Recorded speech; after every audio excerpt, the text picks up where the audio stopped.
Exploring YouTube channel में आपका स्वागत है। और हम बात करते हैं आज Rajasthan university MSc entrance exam के जो मोस्ट इंपोर्टेंट क्वेश्चन है 2022 के लिए। इसमें ये इंट्रेंस एग्जाम आरयू के साथ साथ और भी जो यूनिवर्सिटी एग्जाम लिखती है डीयू, बीएचयू, जेएनयू, इन यूनिवर्सिटियों के लिए लाभदायक रहेगा। और जेएनयू भी इंट्रेंस एग्जाम लगती है उनके लिए। और इस जो आरयू इंट्रेंस एग्जाम के जो फॉर्म डेट और जो सिलेबस क्या रहेगा ये सब मैंने पिछले वीडियो में अपलोड कर दिया। मैथ्स का क्या सिलेबस रहेगा ये सब कुछ पिछले वीडियो में अपलोड कर दिया गया। और हम बात करते हैं आज क्वेश्चन नंबर 1 की। यदि प्राकृत संख्याओं के समुच्चय n पर परिभाषित संबंध r इस प्रकार हो कि परिभाषित है x r y, यदि और केवल यदि x लेस देन y और ऑल x बिलोंग n, तो r यहाँ पे क्या है? r यहाँ पे समतुल्य है, सममित है, संक्रामक है या तुल्यता, कौन सा संबंध है? तो सॉल्यूशन की बात करते हैं हम क्वेश्चन नंबर 1 की। अब बात करें, हमें कंडीशन दे रखी है यदि x r y हो। कब होगा? यदि और केवल यदि। जब क्या होगा? ये जो संबंध है वो कब होगा? यदि और केवल यदि जब होगा x लेस देन y, यानी कि ये संबंध x r y संबंध होगा कि हमें x छोटा हो और y बड़ा हो तभी। और यहाँ पे जो y है वो बिलोंग करता है n में। इसको समीकरण नंबर 1 दे देते हैं। अब बात करते हैं एक ऐसे ही दूसरे समीकरण की कि y r z, ये भी क्या बोला? यदि और केवल यदि condition number y less than z। इन दोनों समीकरणों से हमारे पास एक समीकरण प्राप्त होती है। यदि x y से छोटा है तो यहाँ पे इन दोनों में देखे तो यहाँ x है वो z से भी क्या होगा? छोटा होगा। तो x लेस देन z, तो ये जो संबंध होगा वो संक्रामक संबंध होगा, यानी कि x r z। इस संबंध को क्या बोलते हैं? संक्रामक संबंध बोलते हैं। ऑप्शन हमारा सी सही है। अब इसी के साथ हम बात करते हैं क्वेश्चन नंबर 2 की। क्वेश्चन नंबर 2 की बात करें, यदि f r से r एक फलन है, इस प्रकार परिभाषित है कि f of x is equal to 2x minus 3, तब f इनवर्स x यहाँ पे क्या है? तो क्वेश्चन नंबर 2 के सॉल्यूशन की बात करें तो इसका f of x is equal to 2x minus 3 को हम क्या मानते हैं? y के बराबर हम माना y f of x is equal to y, समीकरण नंबर 1। इसको हमने क्वेश्चन को y के बराबर मान लिया। अब f ऑफ x बराबर क्या दे रखा है हमें? 2x minus 3। यहां से हम x का मान फाइंड करेंगे। ये इधर गया प्लस का 3 और x का यहाँ पे डिवाइड हुआ 2, x बराबर y प्लस 3/2। यानी कि अब समीकरण नंबर हम 1 से हम क्या कर सकते हैं? यहाँ से हम f इनवर्स y का मान निकाल सकते हैं। तो समीकरण 1 से y is equal to f inverse y is equal to x।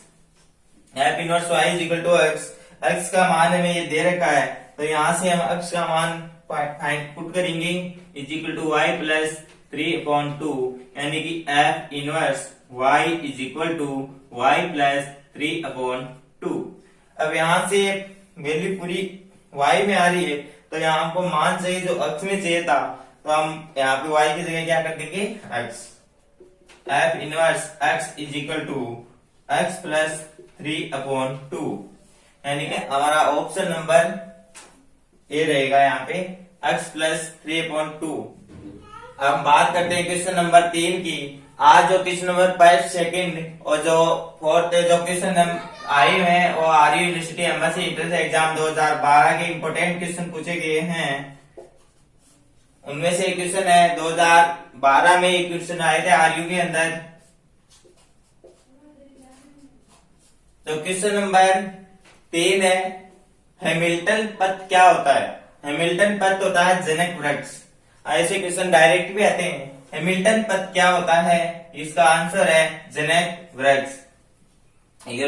ऐसी सीरीज में आप तक लास्ट तक बहुत इंपॉर्टेंट क्वेश्चन करवा दूंगा। अब क्वेश्चन नंबर 4 की हम बात करते हैं। बूलियन बीजगणित में पूरकता का जो नियम है वो क्या है? बूलियन बीजगणित में पूरकता का नियम कौन सा सत्य होगा? तो इसमें जो क्वेश्चन नंबर सत्य होगा, यानी कि डायरेक्ट यहाँ पे जो नियम है उस नियम को हमें याद रखना है। इसके लिए ऑप्शन नंबर ए सही है। A union S minus A is equal to S, यानी कि एस में से हमने जो भी बाकी किया तो यहाँ पे जो बच गया वो बस एस बचा, और इन दोनों का जो यूनियन रहेगा जो एस रहेगा, इसलिए रहेगा कि जितने एलिमेंट ए में थे वो तो यहाँ से घट गए थे, तो यहाँ से ए के यूनियन जितने यूनियन घटे थे यहाँ से एस में वो तो वापस यहाँ पे इंक्लूड हो गए यूनियन से, और जो अधिकतम जो इसमें रहेंगे एस में, तो इसका मतलब ये हमारे पास ऑप्शन क्या है? करेक्ट है। बूलियन बीजगणित में पूरकता का नियम ऑप्शन नंबर 5 सही है। अब हम बात करते हैं क्वेश्चन नंबर 5 की। यदि mdx plus ndy is equal to 0 एक समघात समीकरण हो तो इसका समाकलन गुणांक integrating factor I dot f होगा। इस समघात समीकरण को होमोजीनियस इक्वेशन भी बोलते हैं। समघात समीकरण को होमोजीनियस इक्वेशन भी इंग्लिश में बोलते हैं, इसलिए हम इसको देखते हैं mdx प्लस ndy। इस रूप की जो भी समीकरण होगी उसके लिए 5 प्रकार के हम इस समीकरण का सॉल्यूशन कर सकते हैं। पहला जो सॉल्यूशन होता है वो समघात समीकरण से ही निकलता है। अगर समघात समीकरण समघात रूप में हमारे पास समीकरण दी हो तो इसका जो इंटीग्रेटिंग फैक्टर होगा वो 1/mx प्लस ny होगा, यानी कि ऑप्शन नंबर हमारे पास बी सही है। 1/mx plus ny। अगर हम बात करें यहाँ समघात की जगह, अगर समीकरण हमारे पास f1 x